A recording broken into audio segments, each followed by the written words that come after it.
we have a total budget composed of PS about capital outlay amounting to 5,624,729 and 81 centavos. Menora, late mo sa pala sa tayo ng sila extra officer. Kasi kayo po Yes, Honor. I am representing the office as Assistant Secretary. ano po nangyayari sa mga petition for correction of evidence yung first name, yung gender, kapag meron po nagpapile ng information? Pwede po ba kayong tulungan? I can assign you as assistant in regards, the only limitation as to my function, sign of papers is in regards to RA 94, 9018 and 12172. This is the correction, petition for correction and legal correction. Otherwise, stated hindi po kayo pwede tulungan. Okay. So, marami na po ba nagpapile ng inumpong ng petition? Marami pong hindi naman nakapending actually. But for some, sinasabi na lang po namin ito na we're still in the process of appointing the set permanent citizen registrar. So we cannot act on the petitions for the moment. Ilan na po? Don't have an idea kasi hindi na po namin nililusin actually because if we will receive some petitions, kami po ang mananagot kasi po yung time naman. Sabi nila bakit katagal-tagal, hindi receive na namin. The fact na hindi na namin, sinasabi na lang namin sa kanila na they have to come back na namin. And seek for kung kailan po pwede na po na. Mula po noong July, hindi na po kayo natanggap. No, ma'am. Actually, our CCR signed September 20 of this year. So, sabi niyo po kaya, kasi ito mga hindi na po kayo natanggap. Pero meron na po kayo natanggap. Mga English po, meron. Ilan po yung ilang? I'm not so sure, pero mga more than 20. Ilan po yung Yes, any other question? May tanong pa po sa civil registrar. Pag-report, yes. Yes, may tayo po ito sa tinanong Councilor Brenda. Meron po bang ibang nasa opisina na ng civil registrar qualified to sign yun po mga nakapending na pagpapalibago na mga corrections sa name ganyan. Meron po bang qualified? Permanent employee. The requirement po kasi dapat po permanent citizen registrar. Yan po lang ang pwedeng tulungan. Other than that, hindi lang po pwedeng even assistant or OIC in the Philippines.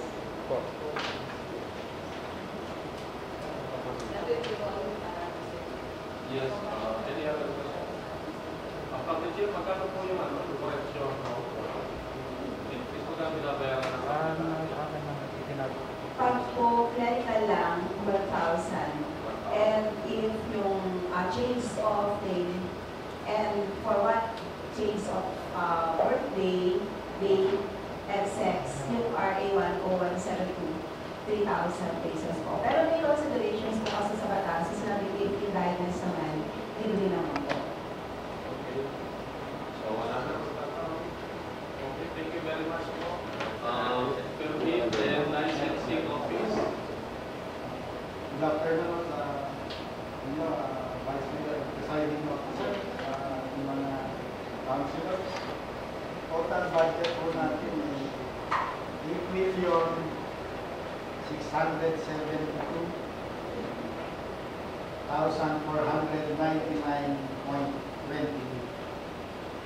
At ang sa may capital outlay po,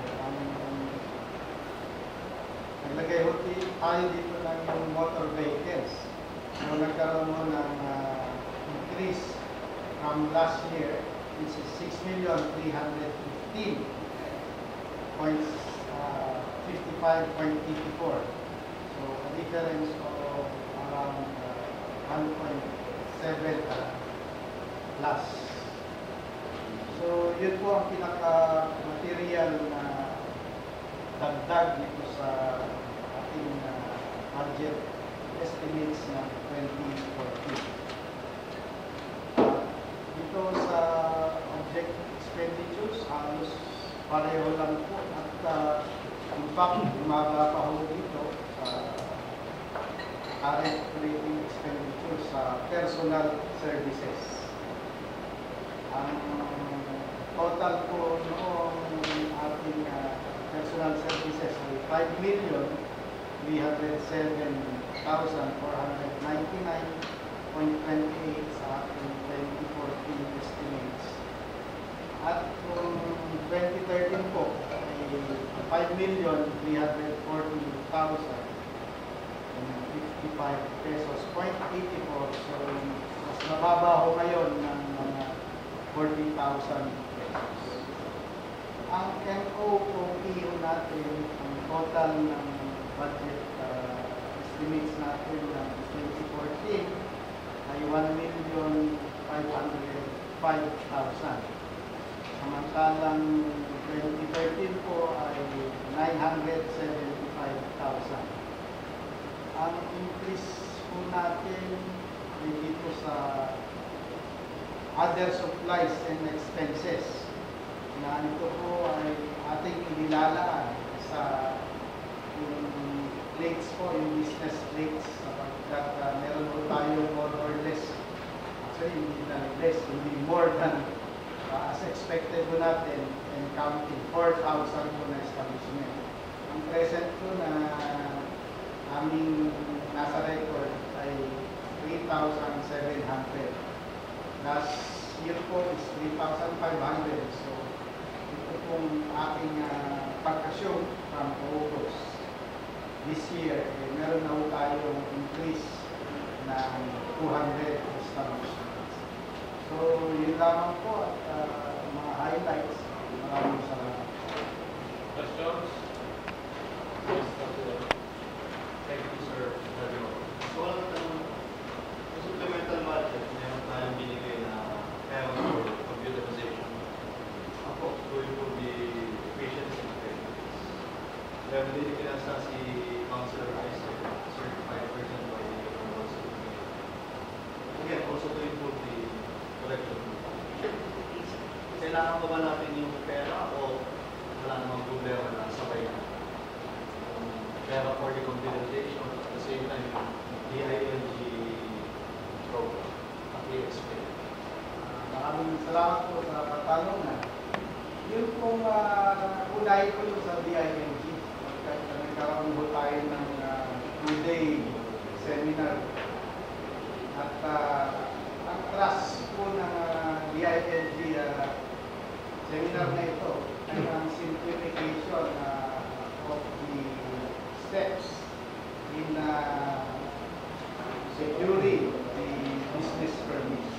Kapagkat nung present to, dinaisect mo isa-isa magmula doon sa application hanggang doon sa issuance of permit, talagang tinitignan ko kung ilang niluto ba.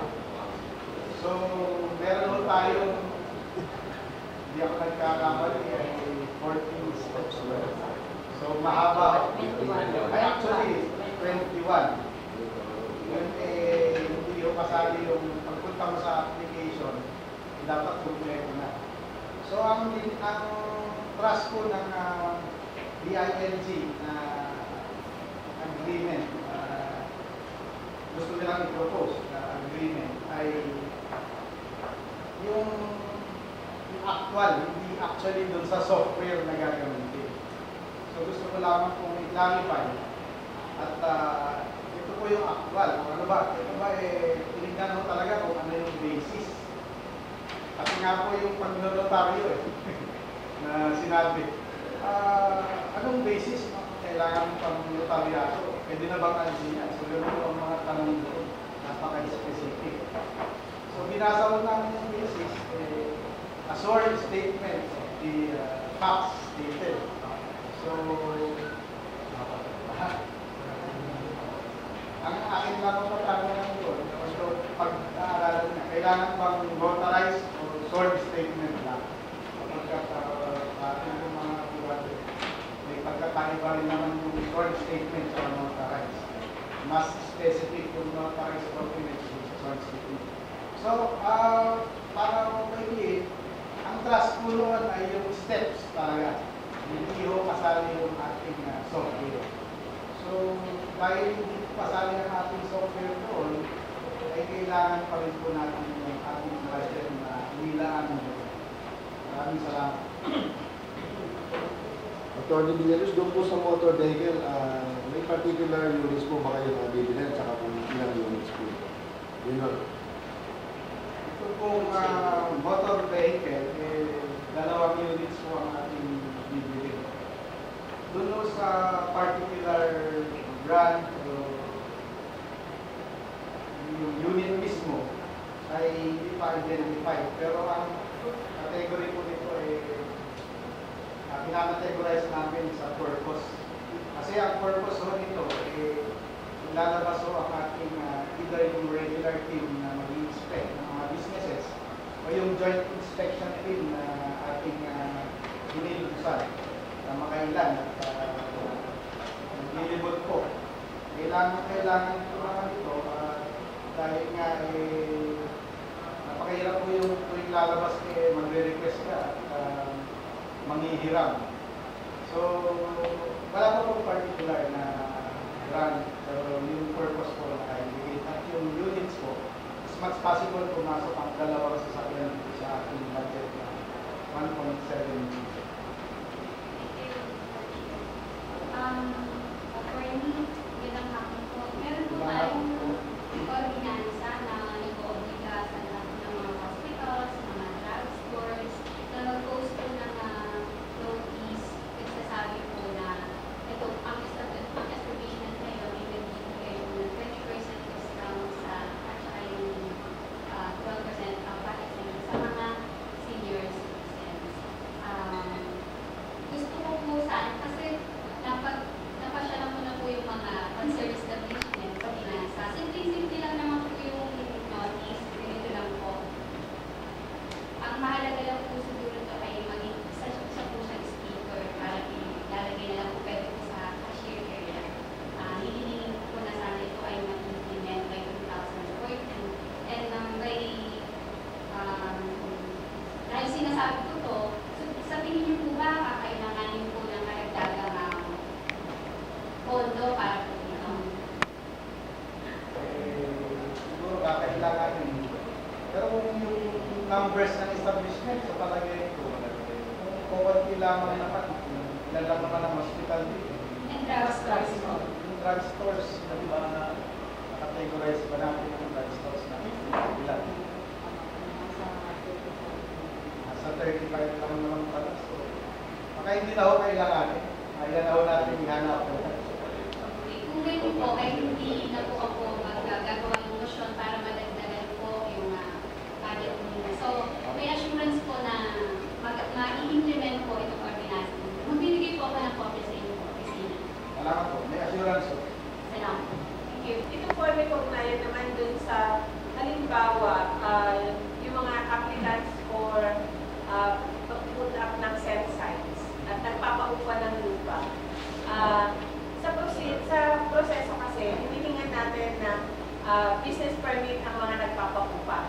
Liban doon sa establishment or doon sa cell site company na magde-negosyo. So, dalawa yun. Sa nagpapaupa dahil kumikita siya doon sa nangungupahan na cell site. So, dalawang business permit yun.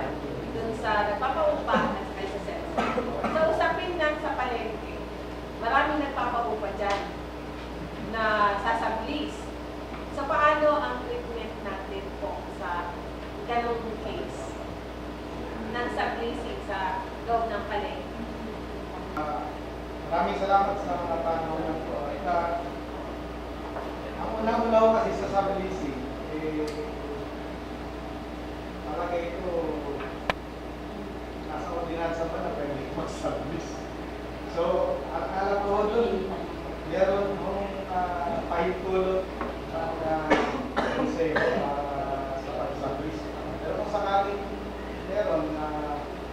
talaga pong meron din silang dapat bayaran as sub-lessor.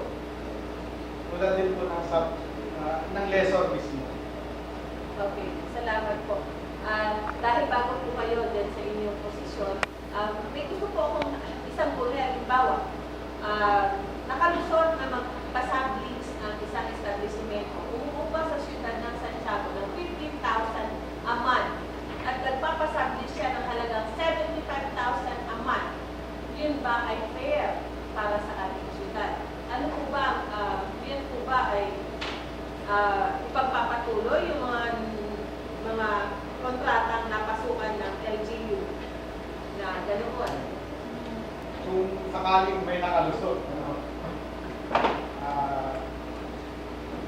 dun sa unang tanong, yung kung ito ay fair, malagay ko hindi ko natin sasagutin na fair yun. Dahil masyadong lopsided. Dapat mayroong percentage din na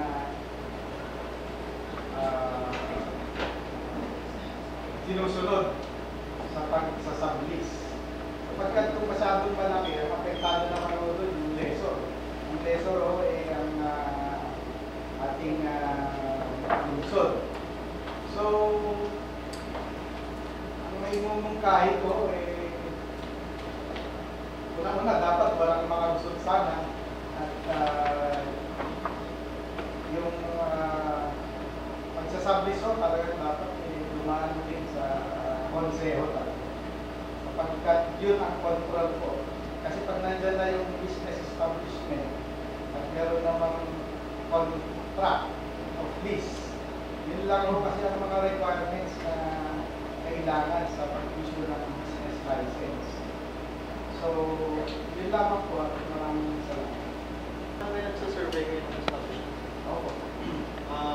Kasalukuyan din na madami nagpapabenyo ng discount pa sa napakakong na kasi namamablend na kami sa rates. Ano to kung mabagulo to o hindi? Or siguro pwede kayo magpagtulungan sa market administrator. Pwede nyo ba kami mabigyan ng survey sa palengke na yung mga establishments na may sublease? Kunyari ito si Mr. Lessor, pinapasublease na kay ganito. Hindi pa ho namin susurvey ang market mismo. So, yung suggestion ho na yan ay aming bibigyan pansin. Sapagkat kasama naman yun sa tinatanong.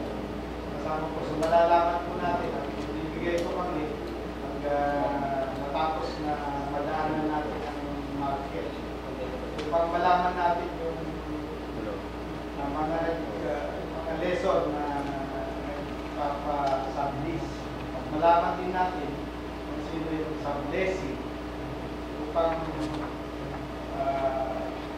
kasi makikita rin natin doon sa contract. May contract sila doon. So, i-provide po namin lahat yun. Hanggang doon siguro yung trabaho namin kasama sa drawing inspection. Ang areas para may nasa gitna na nakasara ang business establishment. Obviously, ginagawa nila yung stock. Pero kung titignan natin sa taas, may pangalan naman yung tindahan. Ano pong aksyon ng licensing ng office bureau? Pagka, nag-apply naman siya, pero hindi kasi nagbubukas. Nag-apply siya, nag-apply siya, hindi mo nagbubukas. Hindi talaga siya. Pero may pangalan nakasara na. Inupahan naman. Kakansilin niyo po ba yung license niya? O kakayaan niyo talaga yung license niya? Kung saan nagpapayan naman? Ang standard na office dito. Kung yun ay Anyway, I understand. Come out with a policy na lang ito. Okay? For us to obviously, hindi pa yata natin hindi pa masyadong take up. Palengke nga naman, dapat inform din kami ng market administrator. Kasi kung palengke, ako lang agalan namin tindahan talaga yun. Kaya nga may solving din namin.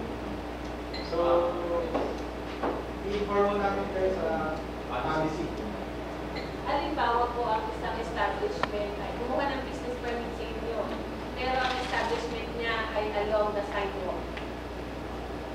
Sidewalk. Mabibigyan po ba yun ng business permit? So, Usually yung pagka-sidewalk talaga hindi dapat.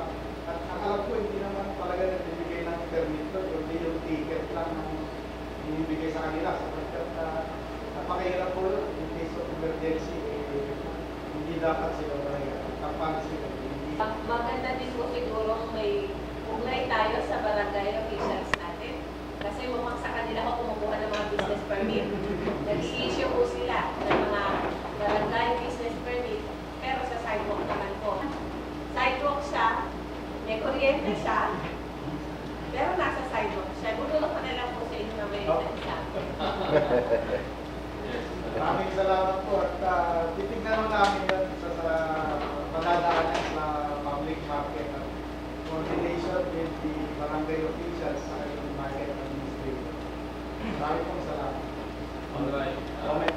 Yes, before that, the chair recognizes the presence of Councilor X and on behalf of the body we extend our congratulatory message.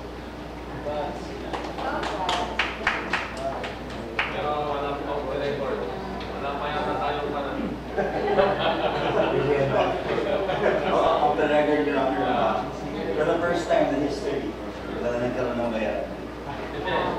Hindi yun ibig sabihin. This is off the record. Wala pa yata ang blowout. Anyway, nandito lang naman kami. Mamaya. Yes, yes, no.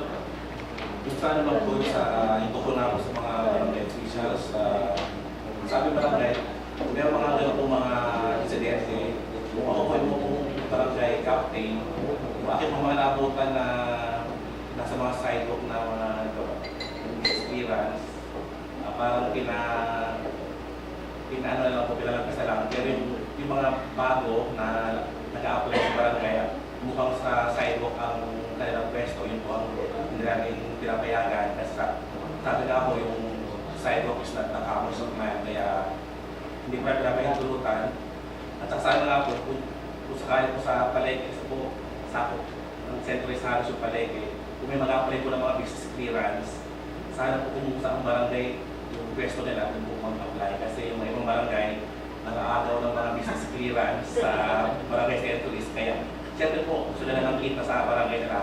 Pero sana po kung sa sentro ng business nila, sana po sabihin nyo rin po sa mga mag-apply na how apply po sa inyo, mag-bayad mo na sa sentro business po. Kailangan din namin ng kita. Pero makatulong nyo po kami sa mga programa ng business permits at sa market namin. Next will be City Agriculture Office. Where my executive is going to provide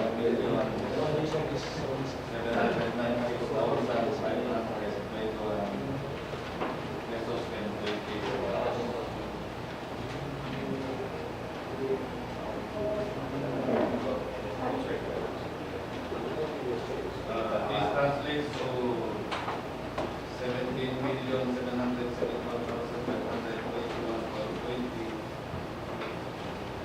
for personal services and 6,955,000 for MOOE and 1,070,000 for platform.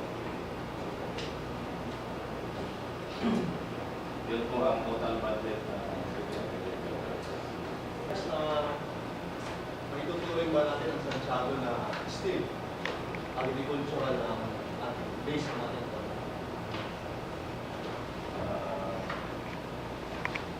as far as our office is concerned, agricultural base po ang ating Sigurados ka? Yes. Ba't ito na sa? Kasi po, ang ibabase po natin sa area, we have 9,000 more or less for devoted to rice. 9,000 hectares. Ako,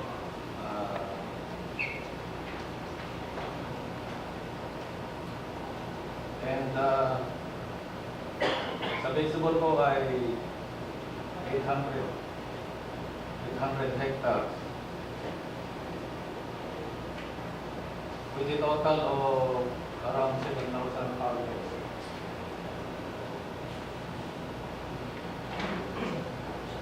So, 7,000 ay at least 70% of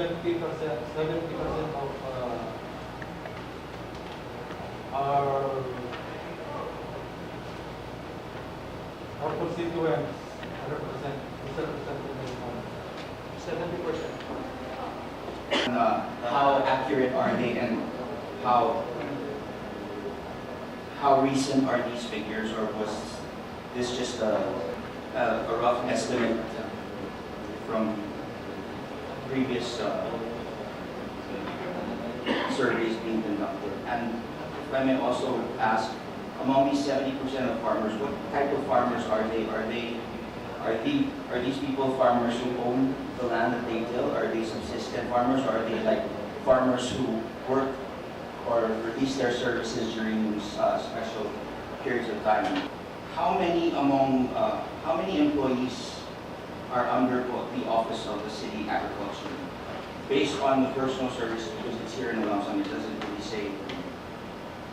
Because if it's based on these figures, if it's 70% of the total population, then shouldn't it be also the ratio, the proportionate amount of personnel who oversee the implementation of the projects that the LGU is actually doing should also be increased? That's just one of the reasons why I would like to inquire into that. Thank you. Your Honors, if we refer to the proposed budget, there is a slight increase in personnel services by 6 million, which will translate to an increase in personnel services by 37 agricultural technicians, whom will be assigned to each barangay of services. These technicians will be responsible for the implementation of programs, one of which is the conduct of surveys to establish a honest to goodness barangay profile as a tool for drafting a sound agricultural development program for the coming years. Around 60 farm workers will also be hired to be assigned to the different agricultural facilities of our city, which includes the SCARTC, the Gunot rice seed production project, and the Banawag rice and sugar cane production farm. So yan po ang iniisip namin program for NGO. Just for the record, I'd just like to manifest my concern, because that being said, that all of these, based on these rough estimates, that 70% of all of our constituents are in the agricultural sector. And it would be, I guess, advisable, or maybe we would probably recommend that more focus should be placed into this particular sector, and perhaps we should be able to pinpoint perhaps the head might be able to provide us with an existing program, like with how the staffing is and how they're committed to each barangay, and what is actually set to achieve, so that whenever these funds are allocated for them, you will know, the people will know that these funds are being properly used to promote whatever programs of our Nakasalukuyan po dumadami ang mga groceries na nag-offer, nagtitinda ng mga vegetable sa kanilang mga tindahan, sa mga supermarket. Posible po ba na sa mga darating na taon na mga produkto ng mga lokal na vegetable producers natin ang siyang maibenta sa mga grocery stores po? So may vision po ba ang ating City Agriculture Office na mabigyang proteksyon yung mga local vegetable producers natin na sila naman ang mag-produce bilang pakinabang dun sa mga supermarkets po na itinatayo din? Clearly, kami po ngayon ay nagkakandak ng organizational program. Na-organize po natin ang mga stores natin. Meron po silang isang boses na mag-suggest ng kanilang mga para malaman natin yung kanilang problema para sa pag-increase ng produksyon ng gulay sa Santiago. Kasi yung sagot these questions ni Councilor Hicks kanina. Sa rice, lahat ng products, vegetable, etc. Meron po yung data na nagsasabing pang personal use lang ngayon o pang Santiago lang o na-export natin sa market na bayan. Meron pa kayong figures? Sa kasalukuyan po mula pero ang Rice, for example. sa rice po ay ang produksyon po natin ay sold commercially. Hindi po wala po kaming monitoring kung lumalabas sa Santiago itong mga produksyon natin sa rice. Pero sa estimate po namin, may portion sa produksyon natin ang lumalabas sa rice po. Siguro pa, kailangan natin ng data. Kasi very revealing yung sinabi ni Mang Narch na 70% pala ng Santiago ay either involved directly or dependent sa market. Honestly, for the longest time siguro, I've never met or come face to face with a farmer except house to house kami sa bahay. Except for Mang Narch siguro. So, na-surprise ako dun sa answer.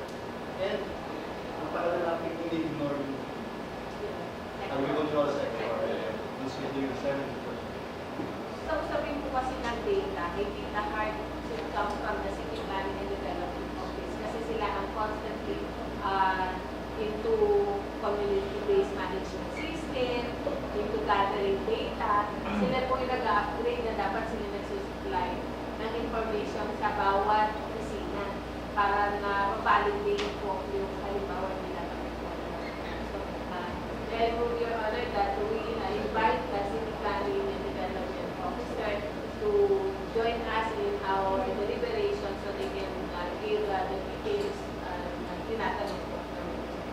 Provide us with the basic information, for example, the basic infrastructure, like for example, among all of the total agricultural land, ilan pong porsyento ang fully irrigated, tapos siguro ilan po dyan ang kompleto na po ang farm to market roads, ilan po dyan ang kung kinakailangan ng mga additional support infrastructures like drying stations and whatnot, anything that would help assist our farmers.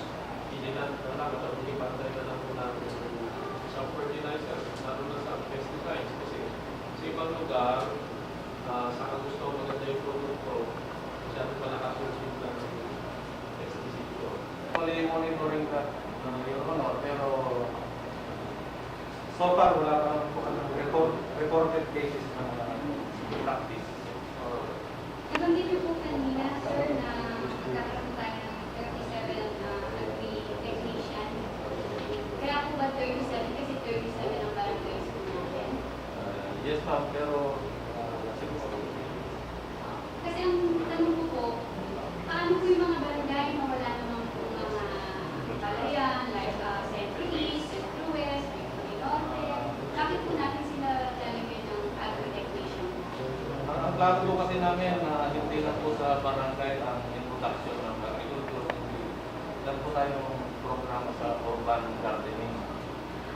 Sila po ang magiging charge sa urban gardening, urban agriculture. Salamat po. Sa MOE po, ang account code 76, agricultural supplies expenses. Naisipin po may increase by 3.5 billion. Ang proposed appropriation is 5 billion po. Saan po ba natin gagamitin ito, sir? Base po sa aming programa, ang amount sa ito po ay gagamitin po sa purchase of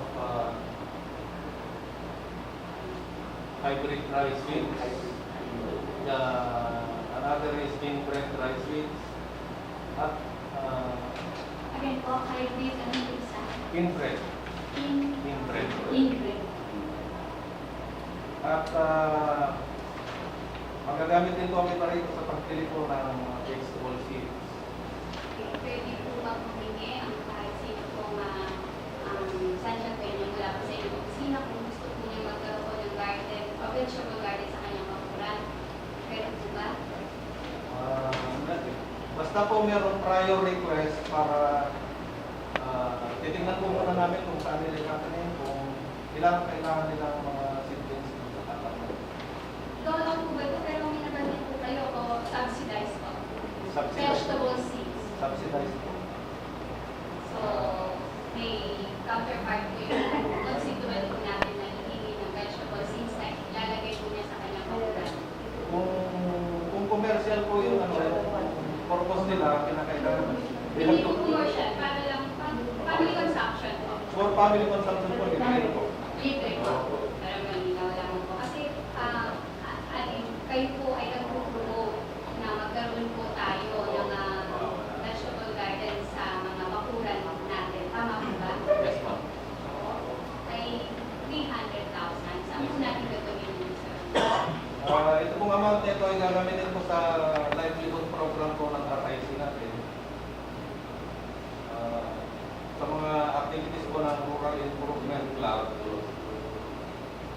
Kasi meron din silang mga trainings at nangangailangan din po sila ng food processing trainings. Yung po ay gagamitin sa gagamitin nila para sa training programs. Ito po ang hindi exclusive sa RIC o exclusive. Exclusive po sa RIC, sa Farm Human Resources Development Program. Ano pong ibig sabihin po ng RIC? Rural Improvement Club po. Ito po yung Rural Improvement club. Club po. Ito po mga kababaihan po ito. Mga kapabagyan. So, ang sinasabi niyo po, sir, ito pong proposed application na ito ay exclusive lamang po para sa RIC. Litig lang po for the record. Kasi po baka meron po tayong asosasyon, legitimate na asosasyon, at gusto rin pong magpaturo ng katulad ng sinabi niyo po, meat processing. Kasi Hindi po, po sila pwede mag-submit po itong programa na binibigay ng inyong opisina. as long as magme-member po sila sa RIC, para RIC po ang magmomonitor sa program. Sa capital outlay po, under account code 215 other structures, ang proposed appropriation is 1M. Saan po natin gagawin yun? Ito po ay para sa rehabilitation ng yung sirang greenhouse po natin sa SRTC. Meron pong dalawang sirang greenhouse po. Ang plano po namin ay i-rehab yun para mag-operate. Yung greenhouse po, doon po tayo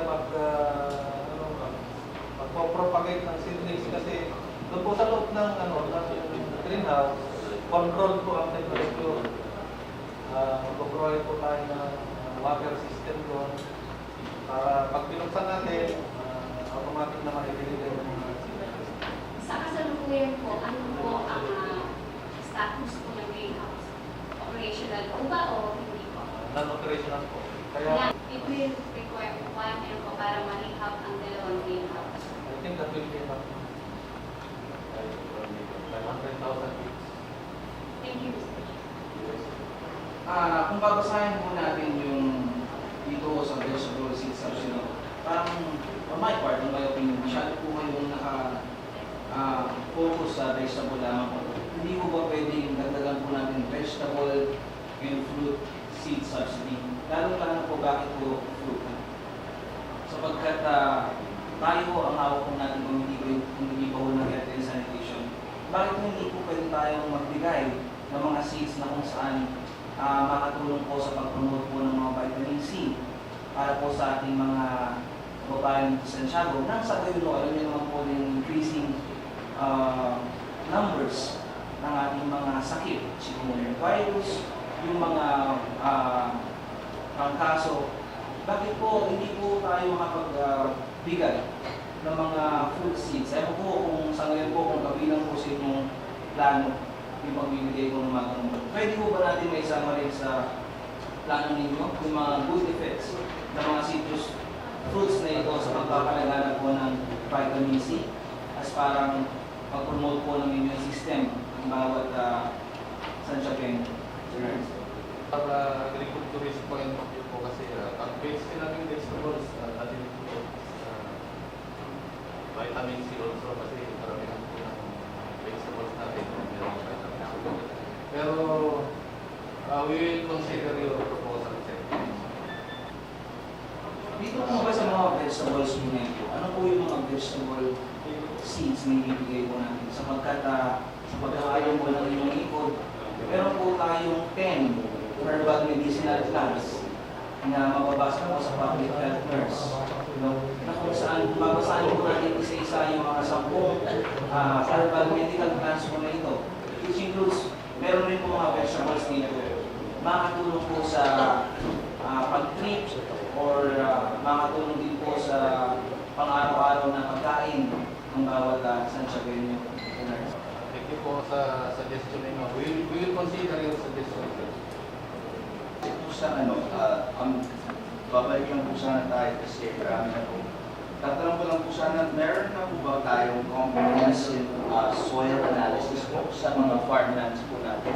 So that it was already determined what is actually the best type of crop to be planted in that particular area and how recent is this? Actually, sir, we are practicing soil analysis pero we are relying on laboratory po sa Ilagan. Ginagawa po namin, nagpapalit na po kami ng soil samples ginagawa po namin sa Ilagan. Yun pong building sa sunod, i-incorporate po natin yung soil laboratory doon po. Humingi po si meron ng estimates ng mga gastusin po sa laboratory at nag-submit po kami sa ano. Hindi ko pa po na itatanong kung saan magagaling yung pondo, pero sabi niya, protein principle po, soils laboratory. Kung nag-rely po tayo sa outsourcing ng soil analysis po ng ating mga farmlands, ilan pong porsyento na ang na-analyze, ilan pong porsyento ang kailangan pang i-test upang malaman po natin ano ba talaga ang pinakamagandang mga pinhi na dapat itanim muna natin doon sa mga... Sorry po, pero we do not have the exact figures so far. Kaya na po siguro talongkan gagawin po namin po soil analysis. Kasi po, all of these very noble and very good projects would be all for naught if we're actually using the wrong types of seeds that we plan to plant. We're not maximizing the fertility of the soil that is within our territory. Your Honor, may I also urge that priority also be given to this particular aspect. Follow up to Councilor Brenda's query. Yeah, that's right, the greenhouse po. Yung pag-rehabilitate po dun sa greenhouse, ano po ang projected production natin ng mga pilit na magagawa po? If this endeavor will actually produce or to generate a lot more seedlings or seeds, And I don't see anything wrong with that. That will depend on the needs of our farmers. Kaya po namin ino-organize yung mga farmers para malaman natin yung requirement ng ating farmers. So 6,000. So pag naayos na po ito, itong dalawang pangsira, it will triple the production. Ganun po ba? I think so, sir, because the capacity of one greenhouse po sa SRPC, mas malaki po sa capacity nung nag-operate na greenhouse natin. Siguro, yung isang greenhouse po sa Gunot, yung production po ng greenhouse natin sa Gunot ay doble po sa isang greenhouse na po sa Then that being the case, it can also be utilized as a means of generating additional income, provided that, of course, the needs of our subsistence farmers are first, of course, taken care of. Any surplus would then be can be used to be marketed to the general public. Thank you. all right. From the chair, we have here a representative coming from this video. Questions may be thrown. From the chair again, there is a need for the DA to buy soil analysis kit. For the year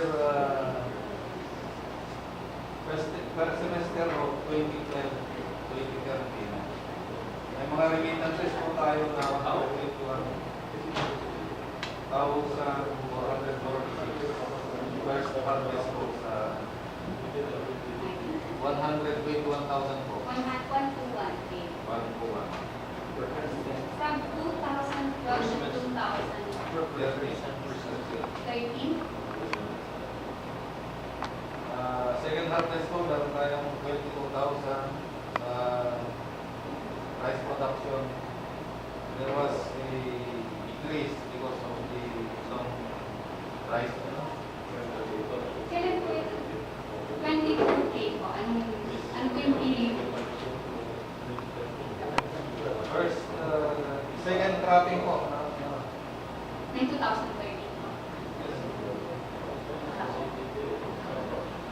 The total of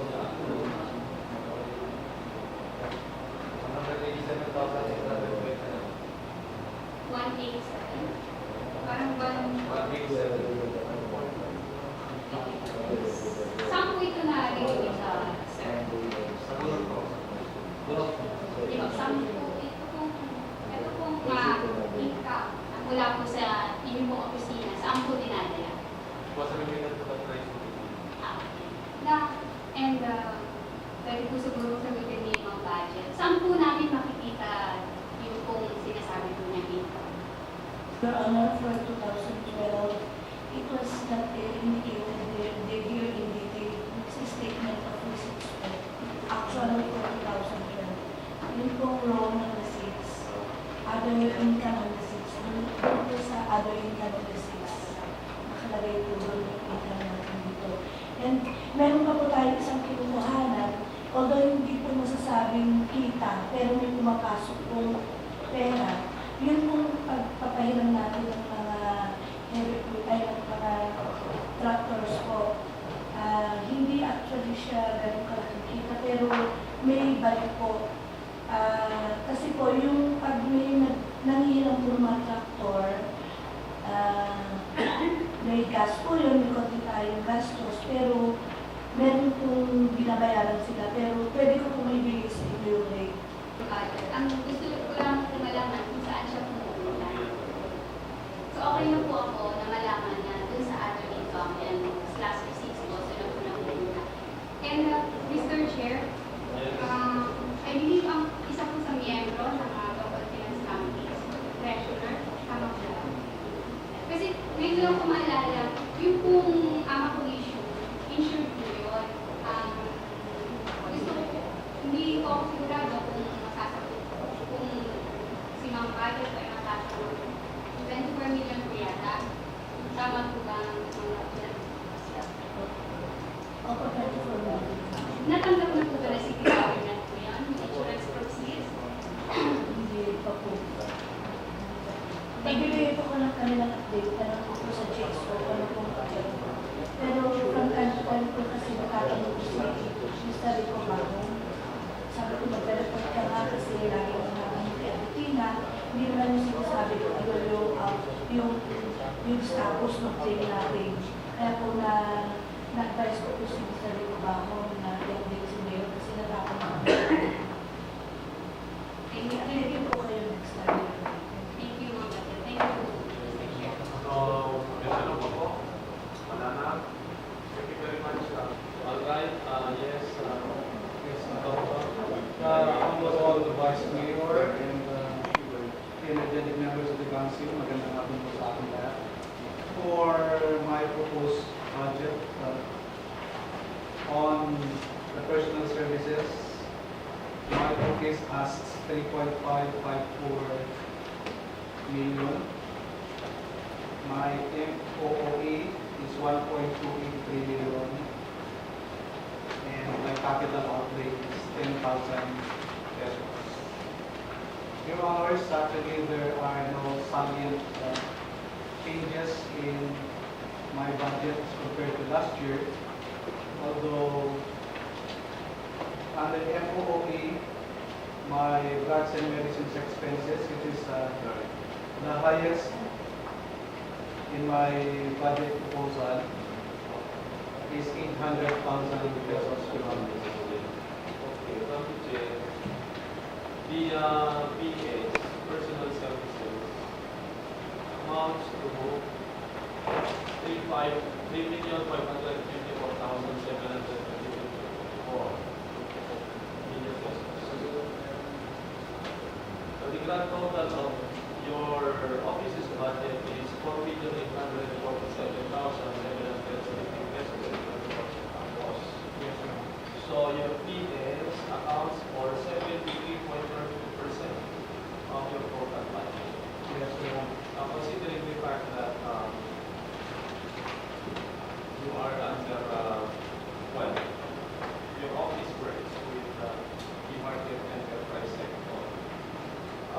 Meron po ba bang kita, magkano po kita ng opisina ninyo? Baka naman mas malaki pinasusweldo natin, kaya nakikita. Your Honor will go into that when you discuss this law in our section. Actually, I am into the... Sorry, yeah. But this is CityVet? Yes, Your Honor. CityVet, okay. Alright, anyway, your PS is 73.30% of your annual budget. How would you justify that? Actually, Your Honor, I have only 4 manpower in the civil office. That includes one project development officer, 2 technicians, livestock inspectors, and myself. Alright, we are aware of this point, we are aware of the exact amount of your running balance. Magkano pa natitira sa previous year's budget? I understand on my MOE, which is severe disease and veterinary drugs, Your Honor, is something like around 200,000, which I gave also my request for the purchases of veterinary drugs, Your Honor. Nag-inject po ba kayo ng anti-rabies sa mga aso? Yes, full year through, Your Honor, every year. Ilang animals po yun? This year, Your Honor, is more than 2,000 dogs. Questions from the audience? Natanong po ninyo message here tungkol sa mga napapakulaan. Alam din po ba ninyo na may mga namamatay din dahil sa rabies? Namamatay na May mga namatay dahil sa rabies. na aso po. Tao. Sa ngayon po ay walang incidents na namamatay, ngunit meron nakakagat ng tao ng mga aso. Ngunit wala pang namamatay. Yeah. Mylen, I think in my barangay, there's one incident of rabies bite. Namatay po yung estudyante, kaya nagpapit ako ng estimation for rabies. I think we answered your request and we have vaccination. Yeah, by our time.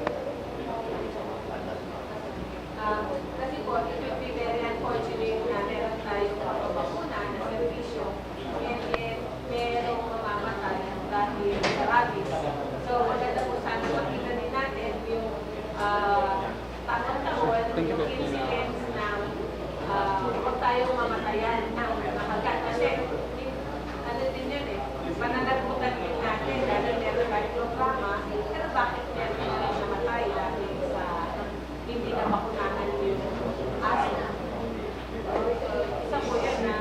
sinisikap po natin, there are cases na pagka yung i-schedule natin na vaccinations, pero po yung mga hindi nakapagpapakuna sa mga lugar meron talagang incidents ng rabies. But we make it a point to announce to them that the office is always ready na magpadala ng mga technicians kung hindi sila nakapag-avail ng scheduled na vaccination services. Alright, Mr. Chair, we will not be calling any break. We just proceed with the Okay, thank you po. Siguro po, ano lang yan, i-depend out sa atin na if we have this much for projects na pagbabakuna, check din natin sa CHO sa nakaraang taon, ilan ang nakagat, ilan ang nakasualty, sana wala na mga casualty. Kasi ito baranggayan natin yung isang namatay, yung Baby Johnny. Yes. Napansin ko lang po, dun sa mga previous offices na nag-present ng budget, kasama po doon yung mga projects nila and activities for the coming year. Pero under your office ay wala pong naka-attach. Yes, Your Honor, at this time we are into disease control and prevention program of our draft animals, the livestock, particularly the cattle and the I'm not sure if this question should be propounded to the head or to the CPDO because I just need to clarify with regard to, once again, going back to the data banking, who is in charge of keeping the statistics or the records with regard to previous projects? Like how many stray dogs are there in a particular, barangay or area? How many have been actually vaccinated? How many are still out there so that we can keep track of this and then we can already create a working program that can continue. We have data on the number of those vaccinated, the number of cattle para those vaccinated, and the non-vaccinated animals. May study din po ba tayo? This is addressed to the CPDO and the CDPIT. Sa consumption po natin ng meat, gano'ng karami pa po ang pumapasok na imported meat sa atin?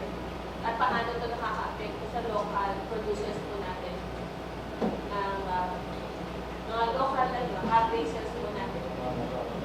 Your Honor, we have increased the number of kilos of the imported meat that comes over to the market. We have something like 10 tons every 15 days.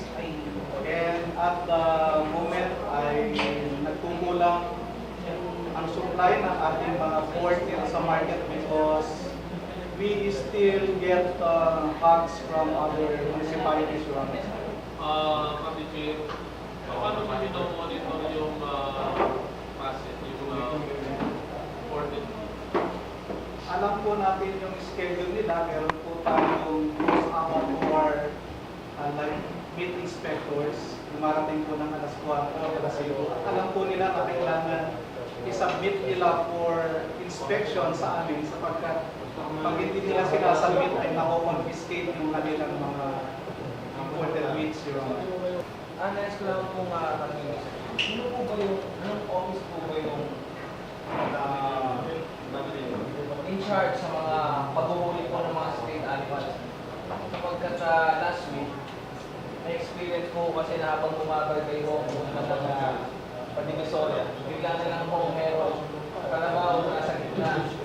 Napaka-itim at aswalto pa ko. Hindi ko ba meron na po tayo ordinansa patungkol po dito? Local governments, the barangay officials are empowered to implement the ordinance. Alam mo namin yung barangay ang manguhuli mo ng stray dogs. Kasi may ibang barangay po kasi wala kami pwedeng paglanyan ng mga kulungan ng mga aso sa bayan. Kaya dahil po, sabi ko sa inyo kung meron tayong main dog impound para sakaling may mahuli yung mga makanod o yung mga mahuhuli, may pagkalagad. Naging successful tayo na i-amend yung ordinansa noon na halos 15-21 days na i-stock sa dog pound yung aso. Naging 7 araw na lang o yata 5 araw na lang. Ngunit ito ay naibigay sa mga barangay officials na sana ay magkaroon sila ng simple impounding cages para doon mailagay. Kaya we just coordinate and we just try to request the barangay officials to empower and motivate them to implement that laws, Your Honor. Is the city vet empowered with your staff? Are they empowered to, or are they deputized to actually Accost those they see violating such ordinance. Your Honor, it's already delegated to the barangay officials. The power is being given to the barangay officials. Ikaw din po ba ito ang mag-represent ng slaughter? Yes, Your Honor. In fact, I have here the slaughterhouse master to help me. I have here, Your Honors, beside me is Mr. Rex De Guzman, the newly assigned slaughterhouse master of the slaughterhouse. He helps me in the operation of this slaughterhouse, Your Honors. On the personal services of the slaughterhouse, our office is asking 3.695 million pesos. On our MOE is 1.002 million, Your Honors, and on the capital outlay, at meron po kami 4.7 million sa abuan ng aming aging budget, Your Honors.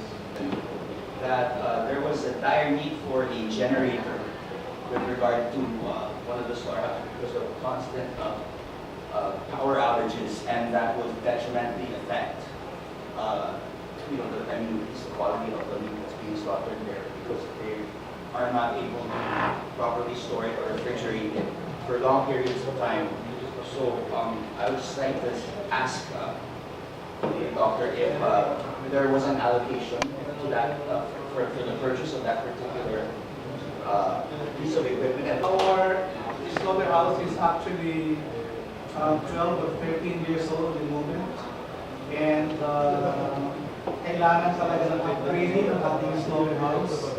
Nagpapatulong po kami sa planning office and sa city engineering office. Meron po kaming hinihingi po its upgrading program. At lumalabas ay may 5 million po yun. how important is the need to purchase this particular generator, and how often are the power outages, and how much money do we tend to lose because of the failure to purchase this particular piece of equipment? Very, very important po yung generator and the storage ng tutusin. Kailangan talagang matulungan natin mga consumers natin ng karne na mas safe pala talaga na nanggaling sa chiller yung ating mga karne. So may po, part of the upgrading program na request natin ay sana merong chiller doon, storage facility doon sa slaughterhouse, na kung pwede ay magkatay tayo ng araw, hindi sana sa gabi, para ready lang yung mga naka-chilled na mga baboy doon. Ang nangyayari ko ngayon na yung honors, itong nagre-reklamo ako dito sa slaughterhouse master sapagkat ini-entertain namin ngayon yung pahabol system, which is not good practice. Kasi hindi namin magamit yung slaughterhouse for pahabol system. Magkakatay siya dun sa likod ng bahay niya, tapos i-inspectin namin doon. Ngunit yung facility dun sa likod ng bahay ay hindi naman akma kung sa talagang dapat na quality ng baboy. Kaya napakaganda na kung meron na lang storage, i-store nila yung kinatay nila for the day, mag-practice sila ng 10, at any given time, kung hindi nila mapag-ibenta yung 5, nandun lang nakahanda yung 5. Kung kailangan yung ibenta ng alas 4 o alas 5, at least meron naka-ready dun sa chiller. But I request na slaughterhouse master para sabihin niya kung sino yung mga pinayagan ang practice sa labas. Sino yung nagpapahapon? Paano lang sir, nagpapakita naman sila sa slaughterhouse natin, kaya pagka pinukulang yung Sino yung nagpapahapon? ilang tao si sir, marami naman nagpapakita kahit sa luma. Dalawa naman yun. Marami sir, hindi naman paypay pa naman sir. We are talking to you because we will be slashing your budget. You know, Si Dao sir, Diba? mga Dao, BS, Tupili. yung si mga Maya sir, mga Maya. Pati sa last kata sir, pinapapahapon sa ngayon oras, mga alas 12. Sino yun? Yung mga kasama namin sir, mga katulad ko sir, papapahapon. Under EDF, we are provided for the modernization Mr. Chair, could I make this request? Actually, doon po sa wages, dun sa proposal po namin ay humingi po kami ng 2.1 million na may gift. Ngunit ang na-aprobahan po ay 323,000 lamang. Yung 323,000 lamang, sa ngayon po ay meron kaming 32 na manpower na job orders dun sa slaughterhouse. 32 po. Ngunit ang kaya ko pasweldo ng 32. Ang kaya kong pasweldohin nung 323,000 pesos ay 26 na manpower sa isang buwan. Saan po namin kukunin yung aming pampasweldo dito sa 32 na ito dun sa natitirang 11 months? Your Honor, let us take into consideration na yung slaughterhouse po, economic enterprise, they should subsist their operation based on what they generate, what income they generate. Kaya po hindi na-provide yung full wages para po sa tao nila. Actually, sa record ko po, sa 32 po na proposal nila, that totals an amount of 3.4 in a year. Doon po sa kanilang salaries and wages for regular, for the plantilla position. 2.2, out of the 2.2, ang savings po nila doon is 1.9 million. Kasi po, konti lang po yung plantilla. Kaya po, ang nangyayari, nilalay po yung savings until para mapasweldo po yung national. Thank you po. Dun po sa account code 765, from 50,000, nag-increase po kayo to 200,000. Account code 765 po. Other supplies expense. Ano po ang dahilan dun po sa increase? Okay, yung dito rin po yung other supplies expenses. Request po namin yung mga gamit namin sa slaughterhouse. Meron po kami mga cement baggy, yung pang-haul po ng mga dumi ng hayop. Meron po kami mga apron, mga scalding machine apron. Yung mga gamit po ng ating mga butchers, mga rubber boots, mga kolonyan, medyo mahal po yun, mga eating knife. Kailangan din po naman yung po kami rin, t-shirts, scrub suits, yung mga stainless po na marami na pong nabawas doon sa mga dumbbell, yung gamit po ng pangsabit ng ating mga hayop, mga hard hat, inspector's knives, raincoats, nandito rin po lahat. Mga dalawang daan dito po. Wala pong mga ganong mga gamit. Meron po, pero ngayon lahat ay bago yung mga partidor, yung mga luma na naalis ay nadala na rin po. Any other question? Just inquiry. With regard to the collection or yung nag-generate po na waste po, meron po ba kayong parang at least some sort of a composting center there where you can use that, all of that waste materials, and then meron bang existing composting dun sa mga biodegradable waste? Maganda po, Your Honor, yung waste management natin. In fact, every twice a year ay pinaka-inspect namin sa Provincial Environment Office kung yung mga effluent natin lumalabas doon ay safe or not para pakawalan dun sa creek. So if the rest is being released to the creek, but what about the ones that can be used for composting? Yes, yung solid po ngayon sapagkat nagre-reklamo din, kaya dati-dati nung ginawa yung slaughterhouse ay wala pang gaano mga bahay doon. Ngayon ay nandun na rin yung BGNP, so aware po kami doon, environmental hazards. Kaya everyday po yung mga solid na waste ng animals ay hinahakot na city environmental. Nung napapasen po ako sa BGN, yun po yung mga pinapaabot nila na maabot na amoy. aware po kami doon. Kaya nga't kung meron pong naamoy ay medyo nakakaligtaan ng Environment Office na hakutin. So,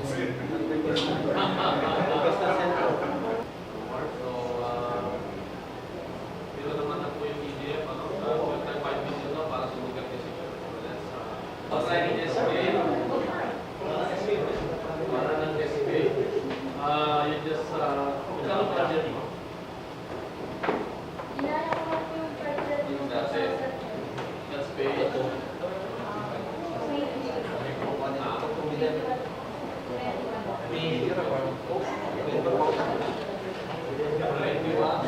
budget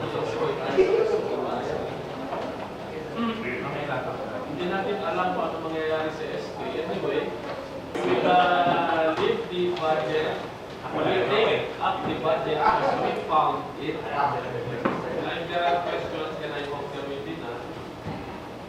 No questions about that? Okay, thank you.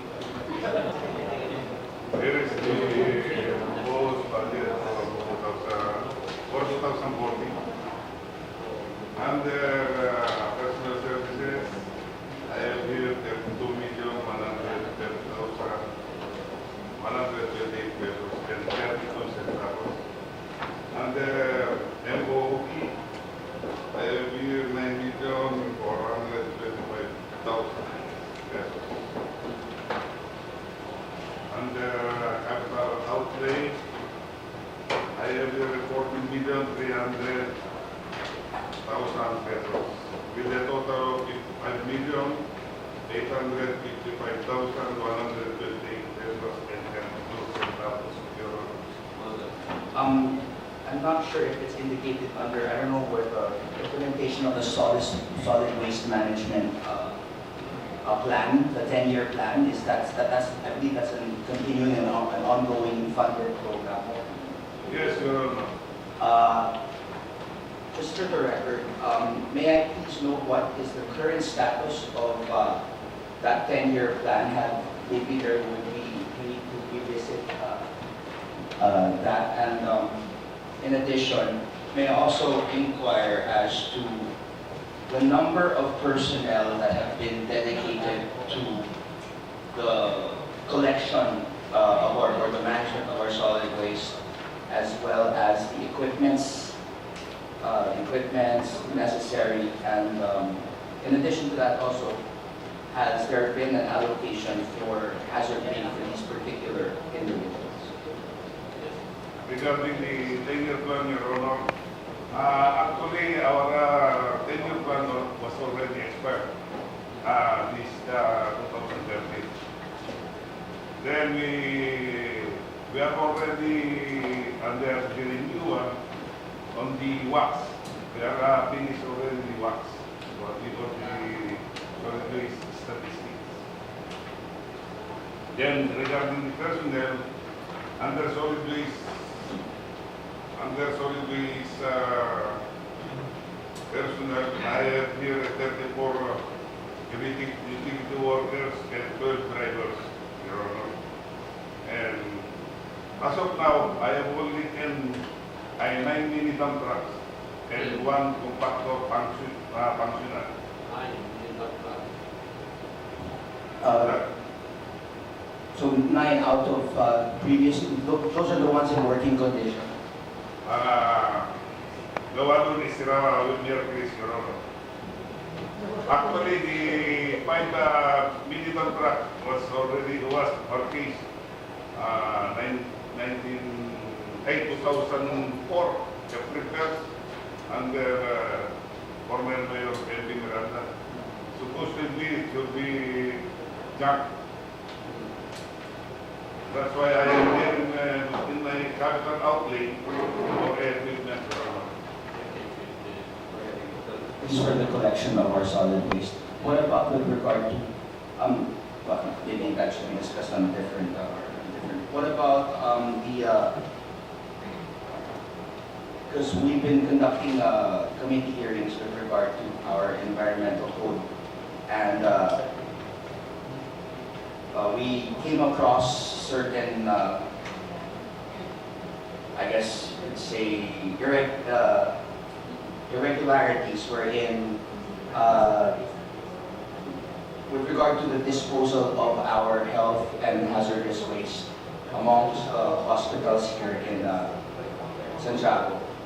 Because there's personal knowledge that our existing dump site is actually, or should have been closed already down, and is overflowing and is not, can no longer take the amount of waste that we generate. And naghalo-halo na po ang ating mga hazardous waste at ang ating mga ibang regular waste. So, ano po ang magiging suggestion po ng ating head para ma-address po ito sapagkat pag lumabas po ito, ma-charge ng city ng 50,000 pesos per day in violation of the code, in violation of the solid waste management law. So, and since 2005 or 2006, I believe there's been some concerns. I know that there is also a sanitary landfill which is also under construction, and according to the city engineer, it's about 85%. They say it's complete. May I know what is the immediate action that this that the office of the city environmental officer plans to do? And has this been already been communicated to the local chief executive? Thank you. Yes, Your Honor. Totoo po yung dump site natin po muna. Actually, masyado naman kung iba i-implement pa rin natin yung segregation na to at segregation ng tao. Masyado naman po siguro under sa mga household kung ang collection natin ay segregated. Samantalang dinadam natin mix. Kaya nga po medyo nahinto po yung segregation sa mga household ngayon dahil doon sa nangyari yun.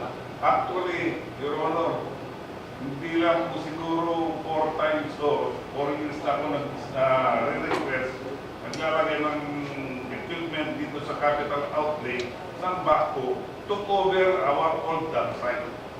We will not, we cannot cover the dump site as bulldozer alone.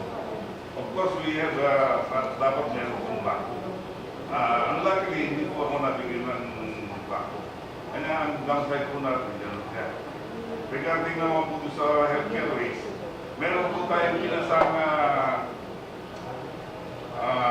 memorandum of agreement regarding hospital association para sa healthcare waste. Nakarating po yata ng region regarding region ng CHO ay health office, hindi na bumalik po dito sa ating LC. Kaya nahinto rin po yun. Kaya yung sanita, yung vault natin sa actually, every hospital po may kanya-kanyang vault sila. Meron yung para sa pathology nila. Yung vault natin sa old dump site, kinonstruct po natin yan dahil lang inallow tayo ng region office to construct vault para sa syringes and pathology. Unluckily, napuno na po ngayon yun. Kaya kasabay nung old sanitary, old dump site natin. Kaya kailangan po sana kung pwede, ma-umpisa na natin yung sanitary landfill natin and mababalik tayo sa dating gawain na segregation. Yun lang po, Your Honor. May I respectfully ask, do we have any existing contingency plan to contain the situation as of today? And because since there's already a statement by the city environmental office that the dump site is already completely full, it's overflowing, and there's already been commingling of hazardous waste along with regular household waste. This needs to be addressed at the soonest time possible before things get worse and it won't be able to be contained accordingly, because I've also called for the other hospitals who have been involved, and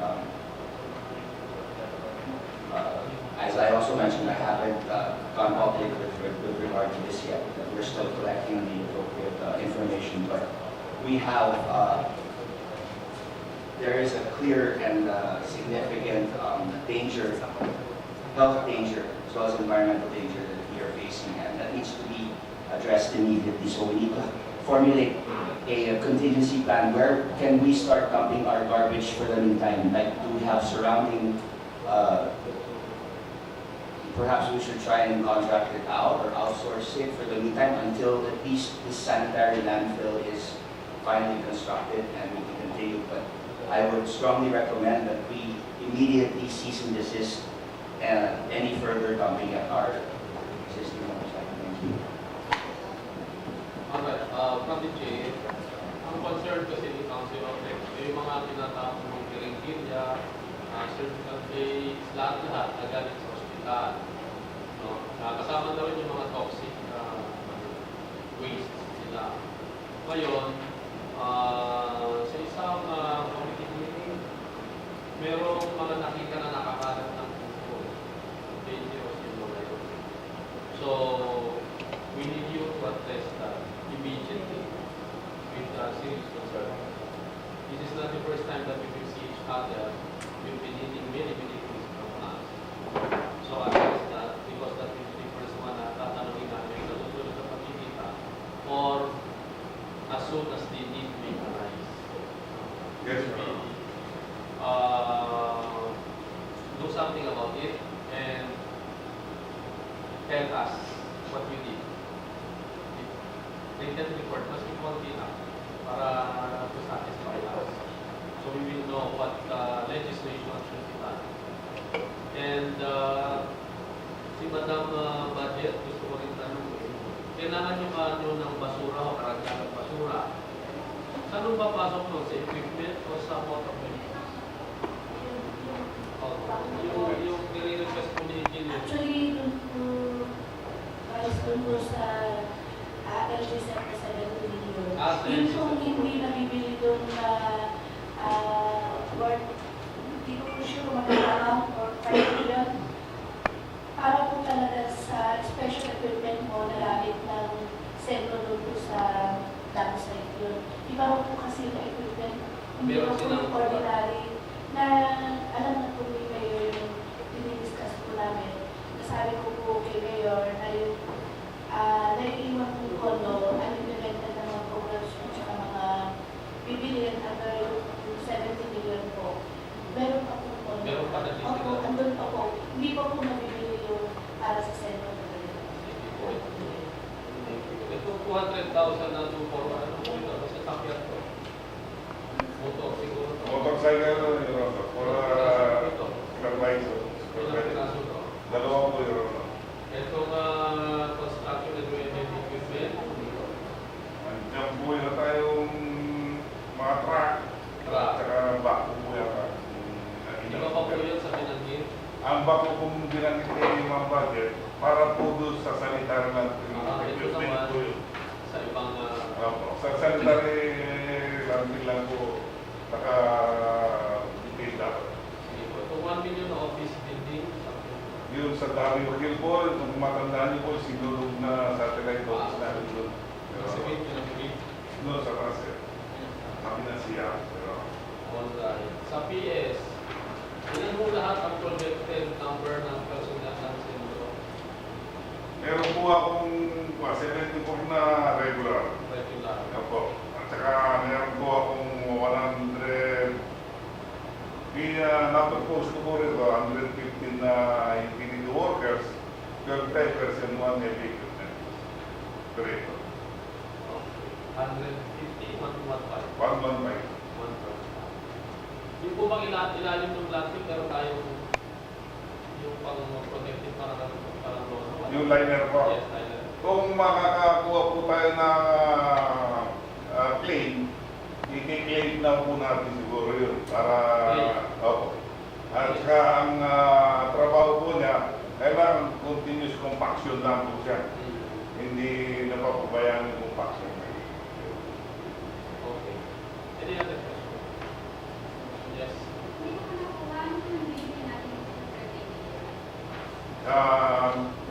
Garbage truck po at saka bago. Ilang garbage truck? Ang pinropose po rito 5 eh. Your Honor. And then back. Ah, Saan po back? Backward bulldozer po doon po sa nabawas. Nga hindi lumalaro. Opo. Bako nga po at saka garbage truck. Your Honor. So, isa pong back. Isa po. Yeah. Limang garbage. Garbage. Hindi po ito yung hinilabo. Hindi po. Ang propose po ni City Admin, yung wala po yata ito, yung ang tawag yung ballpark, yung malalaki. Yes, any other question? Wala na. Okay, so thank you very much for that. Thank you, Your Honor. Mr. Chair, we invited every the president of the representative from the CPA po. There were data being requested by the members of the housing and Councilor X and It was mentioned to us that 70%, or roughly less than 70% of our total population are actually part of the agricultural industry. They're either farmers or farm workers or something related thereto. Based on NSO data, yun po yung pinaka-previous data tayo, yung survey nila na may workforce survey 2010. Ang pinaka-top one na worker natin, occupation group, major occupation group, belongs to laborer and skilled workers, followed by machine operators, then farmers. Pang-number nila po yung major, pang-number nila yun sa mga major occupation groups, yung mga farmers. Mostly unskilled and laborers ang Unskilled laborers. These unskilled laborers, do they like do midnight shifts as farm workers as well? No, they were involved in construction work. You have unskilled laborers in construction? Yes. Pero sir, kaya meron kami na pag-uusap ng agriculture kasi nagpo-profiling kami ng data. Mas advisable kasi yung profiling ng data ng mga farmers. So up to now, pagkatapos nila mag-profiling, ma-match namin with yung maps natin with agriculture. Gumagawa kasi CPDO ng agricultural crop production map na kunwari ilan yung farmer ng corn, ilan yung farmer ng rice. Yeah, that's good to know. How soon can we get this information, or is this just going to be introduced for this coming year? Sinisimulan na po namin yung partnership na yun. Nasa first stage pa lang kami ng profiling. Ibig sabihin, nag-database pa lang yung agriculture, city agriculture.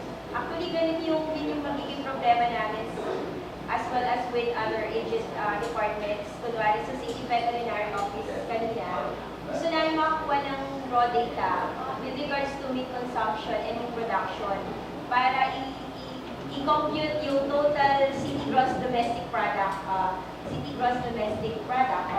Kasi mahirap i-compute yung sa economic natin. So wala pa tayong city gross domestic product. We don't have any figures whatsoever. We have an estimate coming from the NETA Regional Office. Pero hindi ko sa ulo nito pero we could Perhaps what is the most recent data? What do we have, and what will it take to get what we actually need in order to make our programs be actually, worthwhile? Because para tayong namamaril sa actually, sir, we've conducted the LRAP. Yun po yung isa sa mga loopholes. We've presented the CBMS result, pero malayo siya sa katotohanan. Kaya may request kami kay Mayor ng July pa na i-push na namin yung CBMS Module 2 para we come up with the validation of the data para magamit natin mag-utilize. Pero ang problema namin, CBMS was conducted in 2011, kaya yung validation niya parang parang masyado ng malayo. Pero kung gagamit ng bagong survey for back to kung ano lang yung meron kasi hindi kami ng technical assistance with the DILG Central Office na siyang may technical resource dito sa CBMS. Pero ang ginagamit natin ngayon yung National Statistics Office Census of 2010. 2010. Okay. And also, you know, it's important to also get the demographics of that. Also, I was asking about the soil analysis and the percentage of our irrigated farmlands, the number of existing farmlands Actually, sir, yun. or other implements that are necessary at the drying station. Yun yung partnership namin ng agriculture. More on profiling ng farmers, tapos profiling ng crop production and crop areas. Ang pinaka-output nito ay makapag-produce kami ng, ayun nga, soil map, agricultural crop production map, and yung ecological, yung mas updated na map for agriculture. Okay, so all of our programs are based on information and data that is actually outdated. Yes, sir. Kaya actually kung si PDO yung sasalang, mas mostly yung budget namin nakafocus dun sa database management, developing ng mga maps, mag-acquire ng mga software para How much ma-update. would it take to update all of the information necessary so that we can actually Sir, we have the updated city profile. We could give you the updated city profile. Minus the CBMS. minus that, and then we will... Kasi hindi pa siya validated. Okay, so that would be one of the priority concerns then in order for us to move forward with regard to that.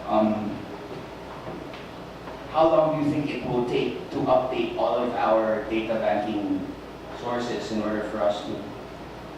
Sir, tapos na po yung city profile, pero yung mga general profile lang. Look into if the budget is properly appropriated to the needs or the actual needs. We cannot make an educated, not even an educated guess without the information, based on the information, because parang tayong I really feel that we need to focus on getting the figures right before we can actually start